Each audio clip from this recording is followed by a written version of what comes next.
Thank you, Stephen. Alcoholic named Phil. And this is absolute privilege. And I'm so grateful to be here. You know, Stephen had this thing that I'm not allowed to speak on this meeting until I hit the 5 year mark. And I just celebrated on July 30th of this year. So my sobriety date is July 30th, 2017.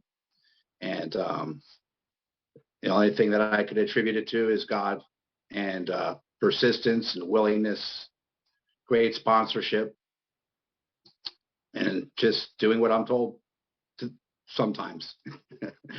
Because you know something, man, my ego, and Stephen touched up on it a little bit. My ego is just it's it's a never-ending battle, man. I mean, I face it all the time, all day long, and I don't know if everybody's like it. I just know for me, I just got to remember that I am not, like it talks about in the 10th step. You know, I have to constantly remind myself I'm not running the show, and it's difficult because things don't go the way I want them to go most of the time, but I'm learning to accept them as I'm growing in this program. And, you know, so before I start, I just want to do a little customary thing before I share. I like to just get with God and do this quick prayer.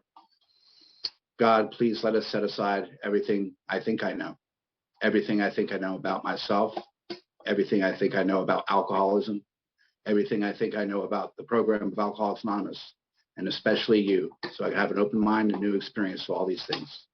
Please help me see the truth. Amen. You know, I love that prayer.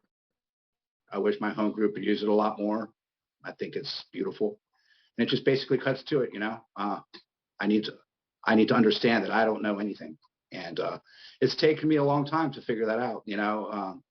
Well, I remember when I was a newcomer, met Stephen and Serenity Improvement Group, man, I was a lunatic. And we'll get a little bit into that. You know, I'm going to talk about a little bit about war story, but, you know, not really too much. Just, man, the journey has just been it's just been absolutely awesome. And I'm starting to reap some of the benefits of it. And, you know, Stephen said, you're nervous? No, man, I'm really not. Why? Because I get to do this. I was thinking about this today at work, man. This is what I'm supposed to do. This is, there's somebody in here that needs to hear this. And that's why I went through all this work, is that hopefully I could plant that seed, or I could hit somebody right between the eyes, just something they need to hear. And that's what I'm here for, man. It's not about me anymore. And that's what the 12 steps have taught me. Um, um, so I'm just grateful for that, you know, that I had that idea today, because it was all about me before. So anyway, born May 7th, 1974, Hollywood Memorial. Some of you Boca guys down here from the men's Boca meeting knows what that is. Born and raised in Fort Lauderdale, so I'm a South Florida boy. And father was a Vietnam vet. My mother was a flower child, kind of. So already there is a little off the mark there already. My parents they met kind of she was a little bit out there. She was a drug addict. My father was dealing with PTSD from Vietnam, and it just didn't work out, man. And they got a divorce when I was 3 years old. My mother went into treatment when I was at the age of 3. My father ended up getting custody of me. So my mother disappeared out of my life for 4 years. She'd come to visit me on the weekends, but she was gone. It was just my father. And, you know, because I work in the 12 steps, I understand where some of my defects come from now. And it's abandonment issue, which stemmed from that. But, you know, my mother was out of my life, and it's just kind of, I don't know if I'm convinced I'm born with the disease, but that didn't help. And my mother ended up getting sober and down in Miami, and she ended up eventually accumulating 14 years of sobriety in Alcoholics Anonymous. So basically, I grew up in the program of Alcoholics Anonymous. I was one of those little babies running around, one of those little kids running around, annoying the crap out of everybody during meetings. That was me. So basically, for me, the program of Alcoholics, the seed was set then. So basically, I knew, you know. So anyway, you know, my mother ended up getting custody of me. We lived down there. She was a single mother. She worked 3 jobs. She did the best she could. She was in recovery. She was deep in recovery. you know, and like everyone shares, man, I felt out of place. You know, something was missing. I look back, like, you know, it's like speakers say, you know, it's live forward, understood backwards. You know, I look back at it now and it's like, man, I had untreated alcoholism when I was freaking 7 years old, man. I just, the feeling, the way I behaved, the way I thought, the fears, you know, the character defects were already there, you know, and it's just, I was rough on my mother, man. I was really rough on her. You know, she wasn't good enough. I was selfish as crap. I was self-centered to the core. You know, nothing. I expected to be, because I grew up in South Florida, so I expected everything to be top notch. And I'm going in like in the '80s when, like, what was it? Beverly Hills 90210 was popular and stuff like that. You know, ooh, you had to have the flashy cars and the polo shirts and all, and I didn't have that. And it's like I expected my mother to provide that for me. And you know, and I always compared myself to other people. Um, you know, how could these people have mothers and fathers? I have a single mother. I'm embarrassed by it. I don't want anybody to be around, you know, to know that, you know. So I was in high school. I basically kept to myself and was in isolation mode, which we find out is alcoholism. It's that separation that was already started in me at a rightful young age. And, you know, I'd go in early school, I would end up going like to a point where I didn't want to go to school one day, and it would turn into a week thing because I didn't go to school.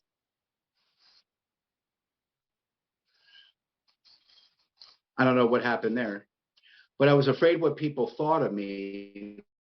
Like, oh my God, he's, you know, oh my God, he's not here today, you know, and there you go. That's my self-centeredness. You know, no one gave a crap that I was there or not.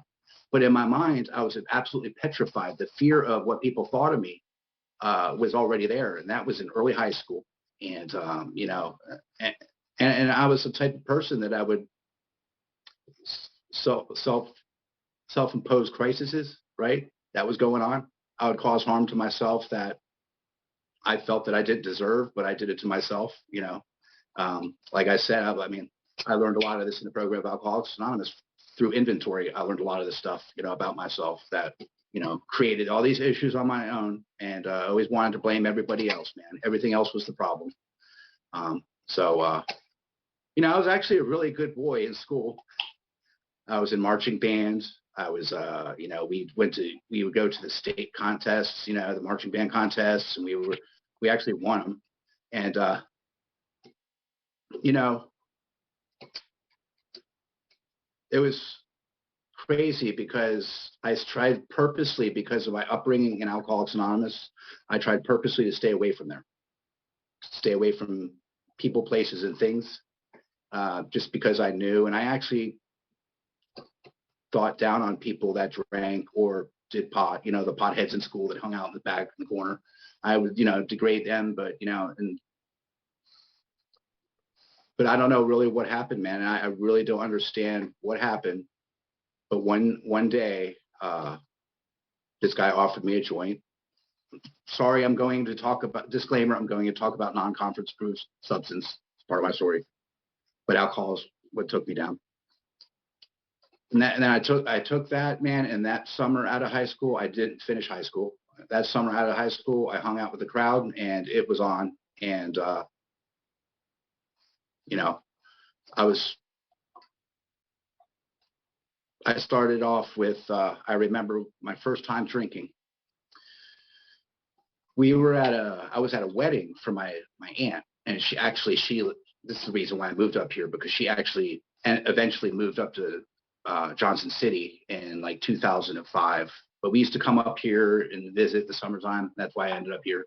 But at her wedding, it was an open bar, and we were allowed to drink. And I was like 17 years old, and and I drank alcohol. I mean, the phenomenon of craving was set in right there. I mean, I drank as much as freaking humanly possible, puking all over the hall, you know, and they made me clean it up the next morning. It was rough.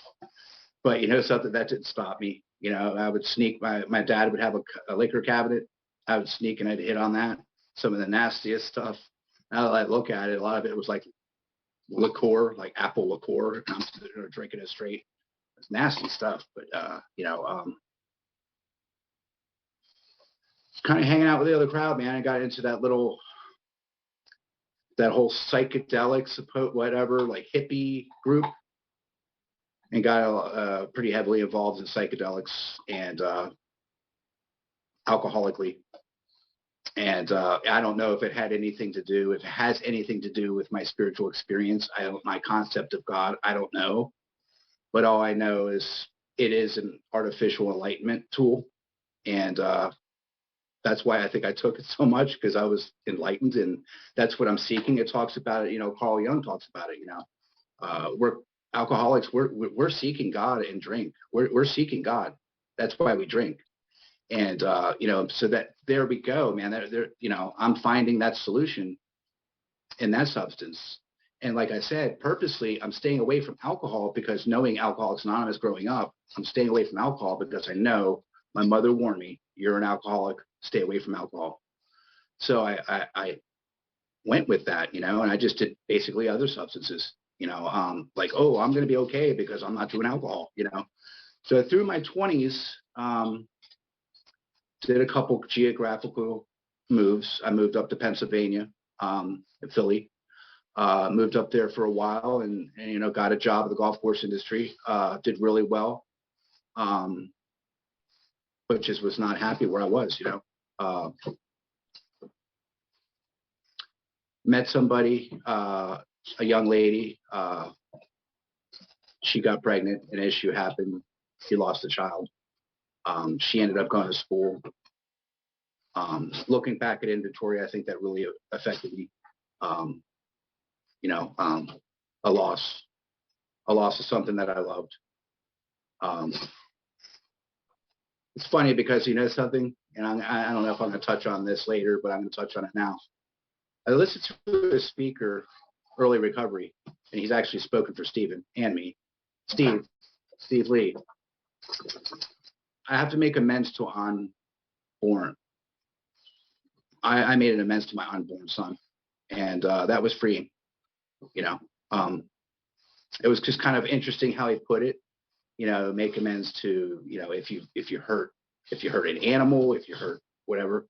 But I really didn't do anything to stop that child from being born, and kind of some guilt involved in that. So yeah, just something that's kind of eaten my lunch for some time, and I don't know if that's what created. Am I going to have to go over here and go on to? I don't have that. Oh yes, I don't have that technology now to unmute somebody. Oh, it's Dan.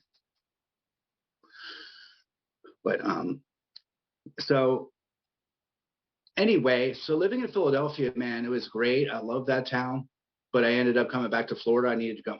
I just needed to come home, man. I missed the beaches. I missed, growing up in that environment, and it's different, it's definitely a different environment, man, than like growing up in Kingsport, Tennessee, I suppose. I don't know. But it's like, I got the beach, the waves, diving. I mean, everything is, good football teams, it's, but it's just, and I came back down, man. And it's like, I came back down and then I went back up to Philly. And I think that's about when this drinking started to happen. And I just started to kind of convert. I'd go to the bar and have a few, a bucket of beer and, and then just, So in this whole process, my mother and I have been best friends. My mother, like, she basically raised me, and me and her are like this. And she ended up relapsing in my early 20s. She stopped going to Alcoholics Anonymous, and she started, but yet I would indulge with her, I was drinking with her, I would smoke with her, so, but I resented it. I resented it. Inside, I resented the idea that but she did everything she needed to do, She raised her child. She put me in a position to be a good, upstanding person in society to the best of her ability, and she did what she had to do. And I had to look at that in inventory too, Today,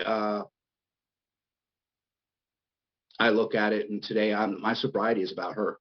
My sobriety is about her. And we'll get into that a little bit further. Come back down to Florida, and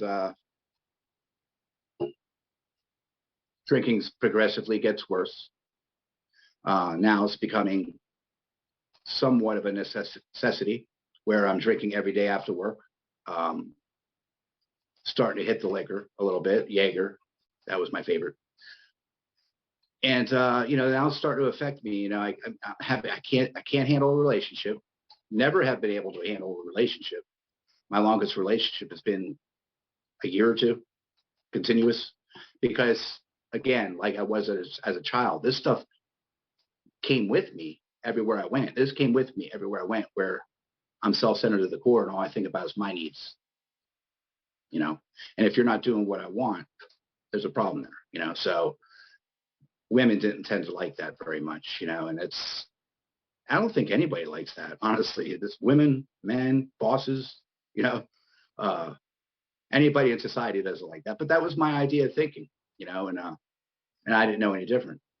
I just thought that's normal, and it was victim mentality, victim mentality. So in 2007, I'm jumping around a little bit. It was early 30s. My mother suddenly passed away, and we believe it had to do with, we don't know, but it had to do with addiction. I believe hepatitis C. We don't know, but she was found dead in her sleep.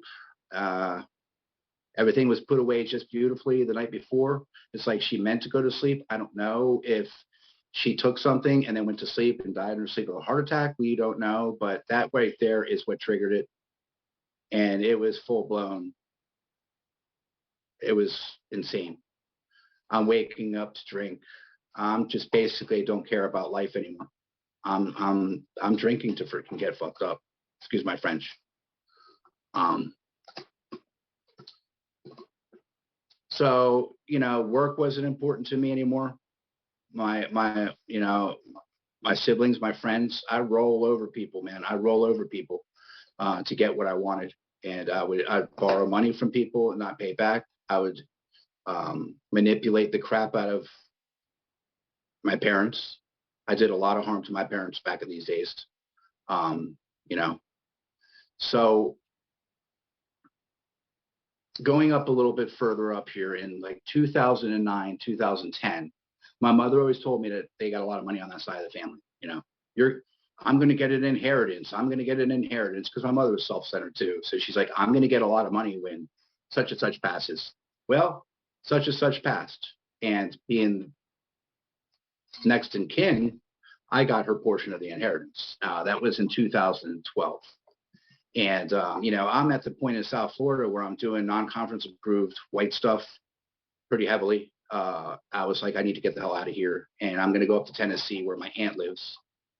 I'm going to go up there, and I had this idea that it's like a country music song, and Kenny Chesney, Dixie Chicks. And I had this idea of what it was up here.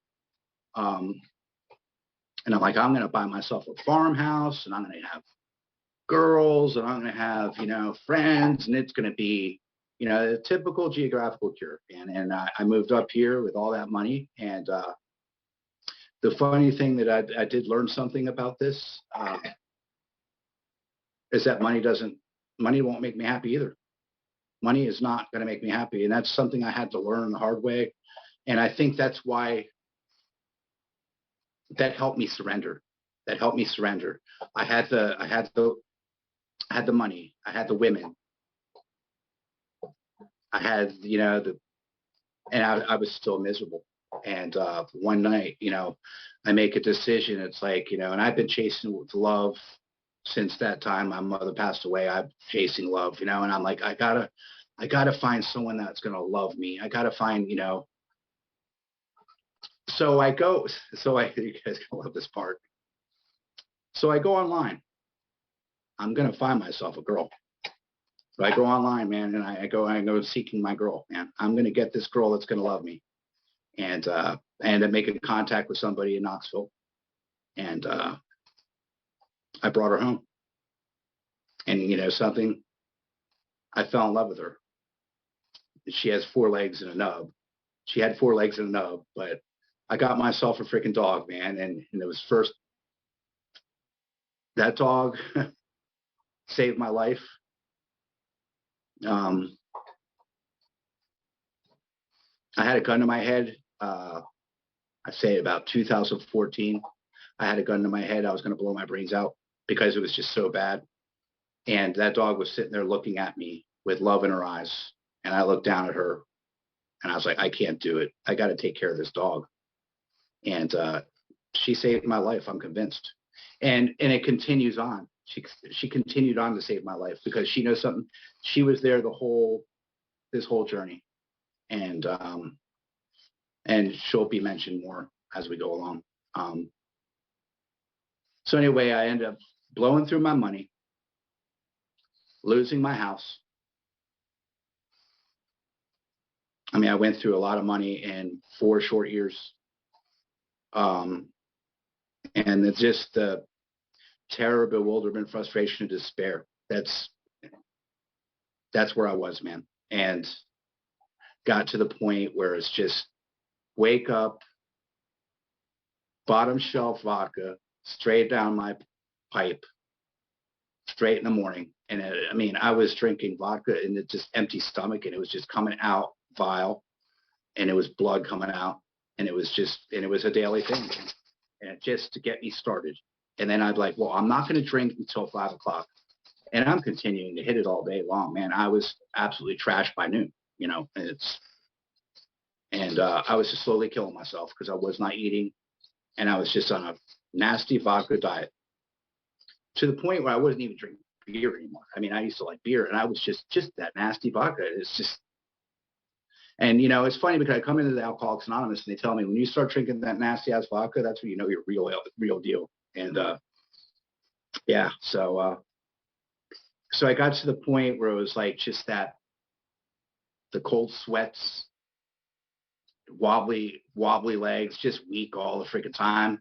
And I had these 2 dogs. I ended up getting a male too. Anyway, I had these 2 dogs and I couldn't even walk them. And I was in this apartment and it was just, it was gross. They were peeing in there. I wasn't able to walk them. It was just, and it just got really ugly, and got to the point where I was like, I'm getting evicted, and I couldn't hold a job. And I'm just like, and then it hit me, man. And then I'm convinced this is my first spiritual experience. God, I can't do this anymore. Please help me. Please direct me. I can't live like this anymore. And it's that thought, I can't live with it and I can't live without it. And that was terrifying to me. And that's when I went to God, because I was done. And because growing up in Alcoholics Anonymous, I knew that there was somewhere for me to go. And after I asked God, everything just went in line. Got to the hospital, dogs were taken care of. They were able to go back to Knoxville to the breeder, and she took care of them for my first year of sobriety, which is crazy because I would have had to take them to a shelter, so I ended up going into the hospital because, I was just petrified about the DTs. I was petrified about having a mini stroking out, because it was just that I was that dependent on alcohol. And so I went into the hospital. I went to Wholesome Valley, and I stayed in there for 5 days. They were pretty much pumping me with hydration and whatever they put in you. I don't know. And then I ended up going to a detox center for another 5 days. And then I went to a 28-day program, man. And something, when I started the 28-day program, I told myself, something, you never finish anything, Phil. You got to finish this freaking program. And so I'm in there, and I'm in there about a week or two, and I'm like, my mind's going, oh, all they're doing is just teaching you BS. Why don't you just leave and start working on getting them through the steps and get a sponsor and all that? And I was like, no, man, I told myself I'm going to commit to this, and I'm going to stick around for 28 days. And it's one of the greatest decisions I made, because when I got out of there, I was like, I accomplished something. I completed something. And it's like, and for me, that's a huge step. So got out of there. They told me when I was in there, 90 meetings, 90 days, get yourself a sponsor, work the 12 steps, and pray. I prayed every day since the day I've been sober, and I've not missed one day. Just like I said in the beginning, persistent willingness. I've been graced with that. I don't know why. I just, I hear other people, they can't pray. I just do it anyway. That's what I was told. And, even if I'm just not feeling it, I mean, I could have the crappiest day in the world and I'm still going to God, thank you. Thank you for keeping me sober today. Thank you for what I have, because I have a hell of a lot more than what I deserve. So anyway, I get out of treatment and they say your timeline for staying sober decreases exponentially every day you're out of treatment. So I think it's like the first day you have a 50% chance, second day it's like 25, whatever, and it just goes down. So I got out and I immediately went to a meeting, and it just happened to be Serenity Improvement Group. And I walk in there, and like I shared in the beginning, I grew up in Alcoholics Anonymous. But I walk in there and they start, oh, here's a newcomer. And this drives me crazy. This drives me crazy. Sharing at a newcomer. That drives me crazy. And sharing war stories at a newcomer. There's no reason for that. It doesn't tell me that I'm supposed to do that in the book. It tells me I'm supposed to share experience, strength, and hope with them. So anyway, I walk in there and they start that on me. And I'm just like, look, it was my chance to talk. And I was like, look, I'm here. I'm here. I'm looking for a sponsor. I want to work the 12 steps. My name is Phil. I'm an alcoholic. I admitted it. I mean, I've already surrendered to it. Alcohol surrendered me, actually. And I went after this guy, and he's kind of egotistical, because this is my very first meeting. I didn't know, and I was like, well, I'm just going to go after the guy. And I asked Steven. And Steven's like, I really don't have time for you, Phil. And, just like I said, I just followed the directions, what they said at the treatment center, go after the first person. And I did. And he temporarily sponsored me for a while. And I'm so grateful for that, because he could have just said no, but he didn't. That's what we do. We take care of each other, and I just kind of hung around for a little while and ended up finding my first sponsor. And he was it was like God sent him to me. It's crazy, because he was from California. He talks like me. Because see, you guys that aren't from Kingsport don't understand. See, people that talk like me, actually, we talk without a Southern accent. So he talks like me, and he's, far out, man. He talks like that stuff. And we worked through the 12 steps, man, quickly. And that's what I wanted. I would be driving him crazy. I'm like, I'm ready to do my next step. And he goes, man, you're a control freak. I'm like, what do you mean I'm a control freak? He said, and now I look back at it. Yeah, I was a control freak, because I'm telling him what I want to do, and he's my sponsor. So, so we go through the inventory process, and that was quite an amazing, it was an eye opener. Because like I said, I played that victim mentality my whole life. Now I'm starting to see that, yeah, I set the ball rolling. And, and I got to take accountability for a lot of the actions I've taken. And I think that's where a big transformation occurred. Fifth step, also sharing it with him. And the reason why I felt so comfortable with him is he had 35 years sobriety at the time. And I'm like, he's probably heard it all. So, and it just made it so much easier. And we sat there for 8 hours and did a fifth step. And it was wonderful. It was a little bit long, but it was wonderful. And I got a little bit of a buzzy feeling, I guess it was. And I called him and I'm like, dude, I feel so freaking awesome. He goes, isn't it better than your best high? And I'm like, oh yeah, it is.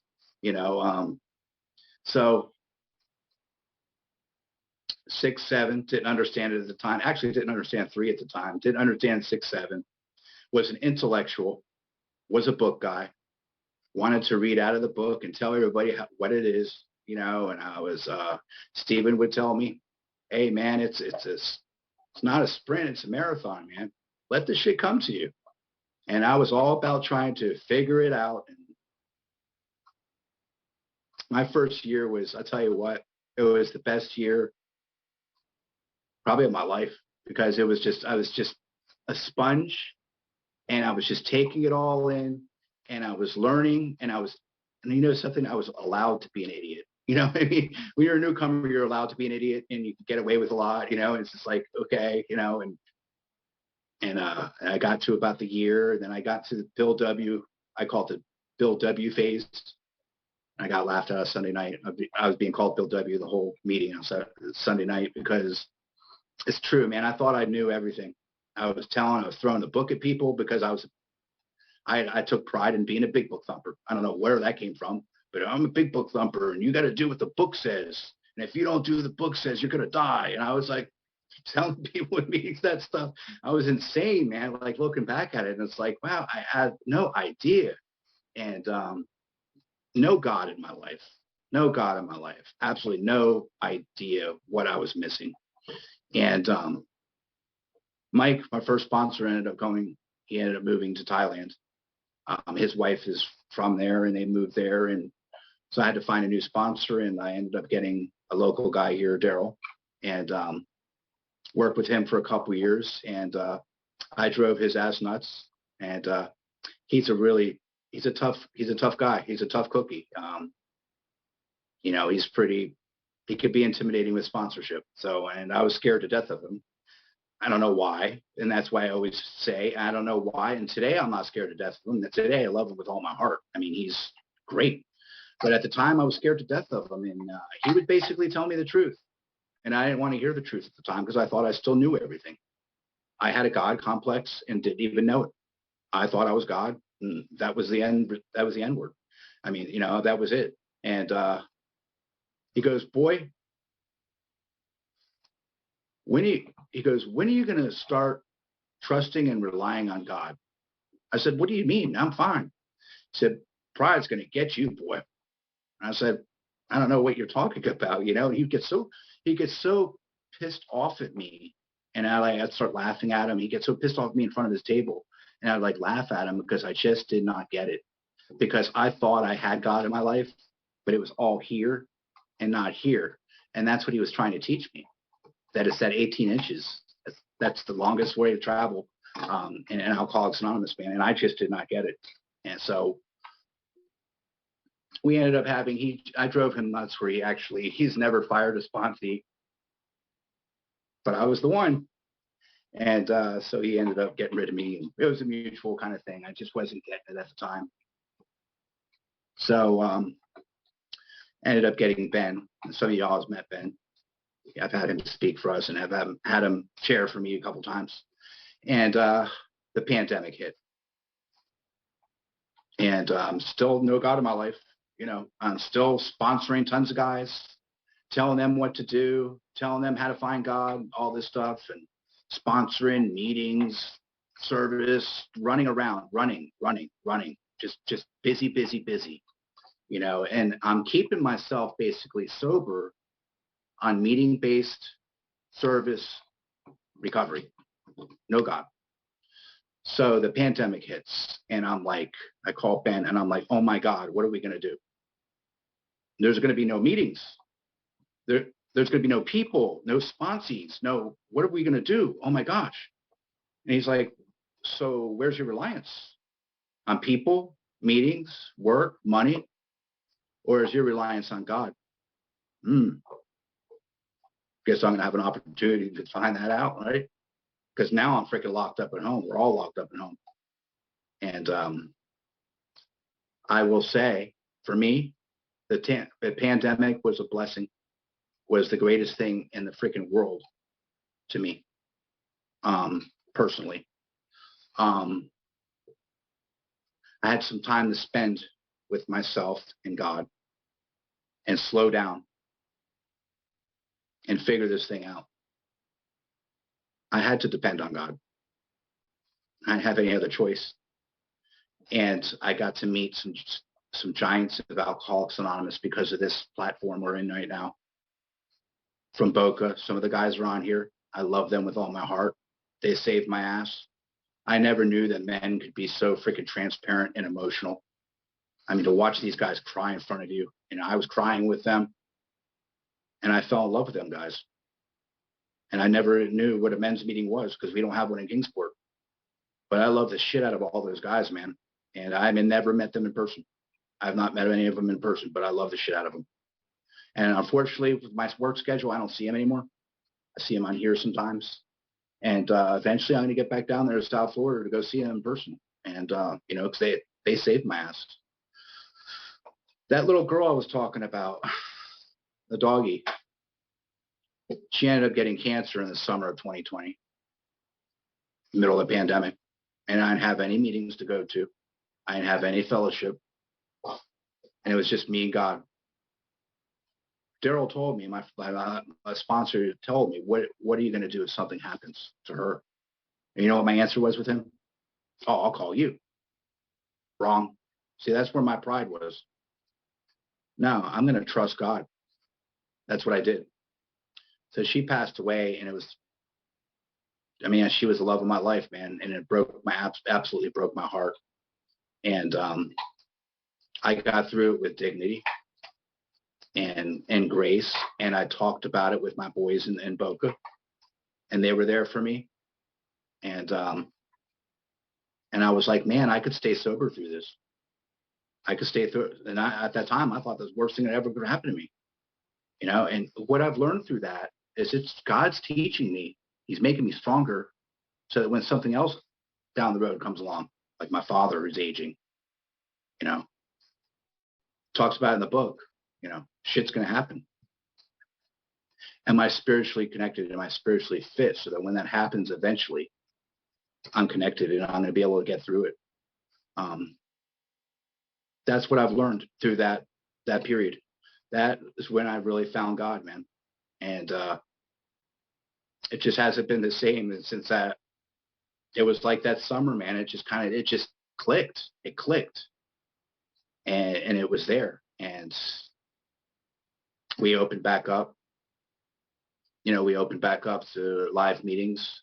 We started this meeting in that summer, and this meeting, because we talked about it. What am I going to do for service? What am I going to do for service when we shut down? Because of this platform, I was able to help Steven start a meeting.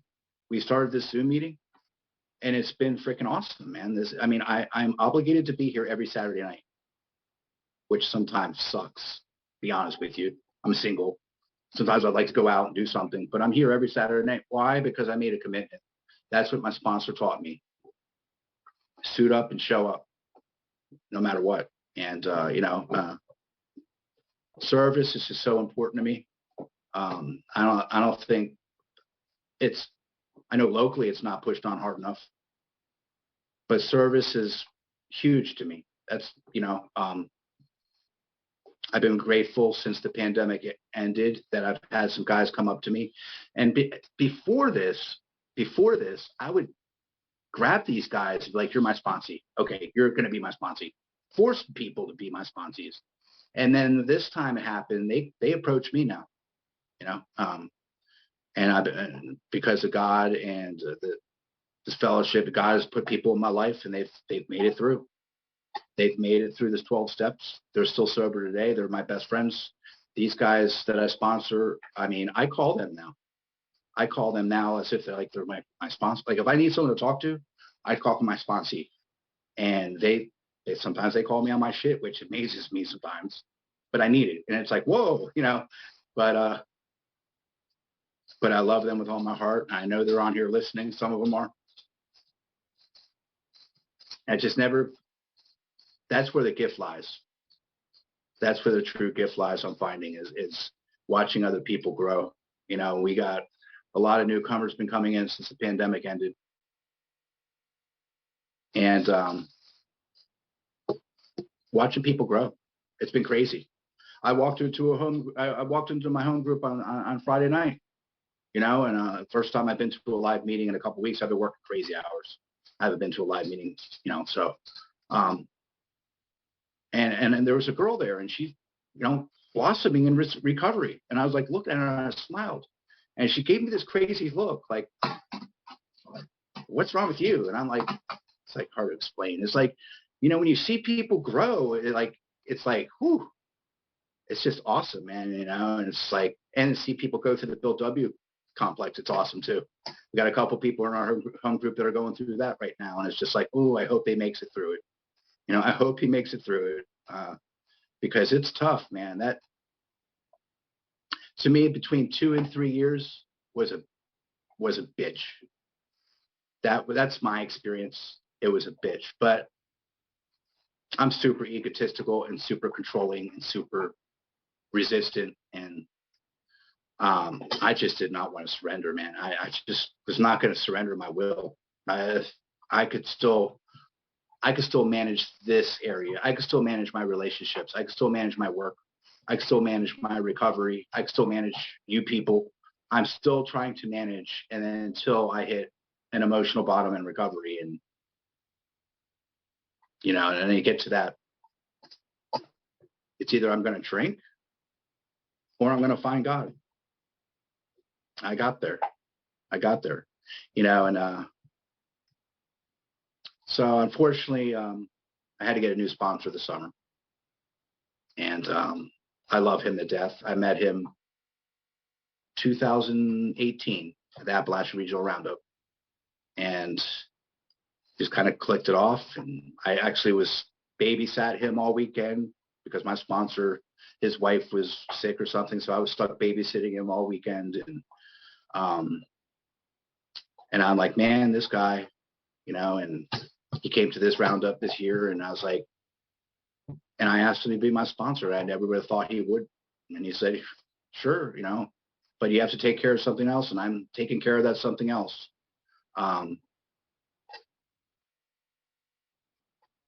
something, he's rough on me a little bit, but I think he knows me, and he's been with enough people. I think that he ain't gonna cut any crap, because I could sit there and try to approval seek, and that's what I do with my sponsors. I approval seek still to this day. I approval seek everybody still. It's like I said, I think it comes from my childhood, losing my mother at an early age. I think it's still that default mode for me is to approval seek. And I do it with my sponsors. I do it with my boss. I do it with ladies. I do it, friends. I do it. And he'll call me out on that shit. I'm in the middle of an inventory, and I'm sitting there talking to him one day, and he says to me, enough with it. Cut with the chase. Cut with the crap, Phil. Have you finished your fear inventory? And I'm like, oh, no. He goes, look, don't talk to me until you're done with it. Click. I was like, whoa. But I'm sitting there talking about work. I'm sitting here talking about the sponsees and how well I'm doing, and and then he just throws that on me, and I was like, whoa. But something, it did hit me a little bit. It really kind of stunned me a little bit with my ego. And I was like, ooh, he's freaking right though. And today I'm aware of those things. I could be like, ooh, yeah, and I didn't get my butt hurt because he was right. He called me out on my shit. And I could see that now. I was approval seeking, and I want him to like me, so I'm going to sit there and say this shit. But yet, what his job is to get me through to the solution. His job is to get me through the work. That's his job. A lot of people sometimes misinterpret that's what a sponsor is for.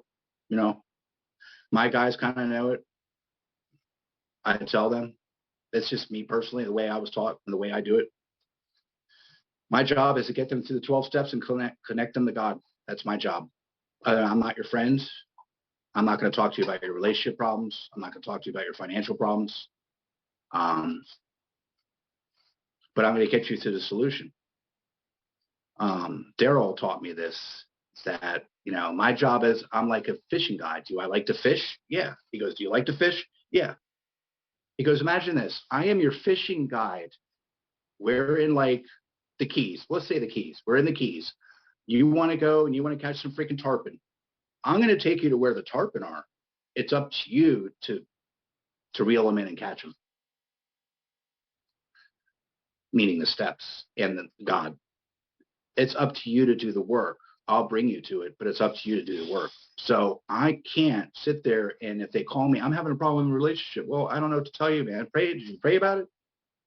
My job is to get you through the book. If you don't want to, and this is a recent thing with my sponsees, if you don't want to call me all week, then we're not going to do any step work, which I know a lot of people probably not agree with, but it works. They're calling me now. So, and I'm very blessed. Like I said, man, I'm very blessed to have some willing guys, man. They just do the work, man. And it's crazy. I spent close to 3 years and couldn't get anybody through the steps. And since the pandemic, I've gotten a lot of guys through the steps, and it's been crazy. It's like, what's going on? It's like, what happened? But it's not anything I'm doing. It's God's doing it, and I'm just a channel. And I'm understanding that today, that it's not about me anymore. Like I shared at the very beginning, this is not about me. Me speaking is not about me. It's about see if I could help somebody. And like I said, that's why I'm not nervous about it. And I was thinking about it a little bit today, and I did not think about this talk, honestly. A little bit, but not really, because I know that when I think about it, I'm going to screw it up. When I don't think about it, it comes out because that's what God wants me to speak, and I don't have any other answer behind that. See how much time I have. Hold on a second here. Oh, I'm running out of time. Beautiful. Beautiful. That went quick. Wow. But anyway, you guys here, you guys are my family, this SIG little family, and before I lost Ben as a sponsor, he had a practical joke he pulled on me because he knows about my ego and my control issue. He goes, Phil, I want you to be a GSR. And he goes, I want you to go in to be a GSR. And I was like, really? And you don't you think? And I went for it. And it was a joke because I have absolutely no control. And it drives me nuts. I'm in a business meeting and it drives me absolutely nuts. And that I have no vote, no voice. It's like, what? But it's teaching me a lot, man. It's teaching me to just trust the traditions, of trusting the process, of trusting a group conscious. And it's also teaching me that I can't, the God complex, really, really helping me on that. But so, yeah, it seems like I'm running out of time. And I'm going to close this out with just letting you guys know that I love you. And Stephen, I really appreciate this opportunity, man. I hope I did all right. And God bless.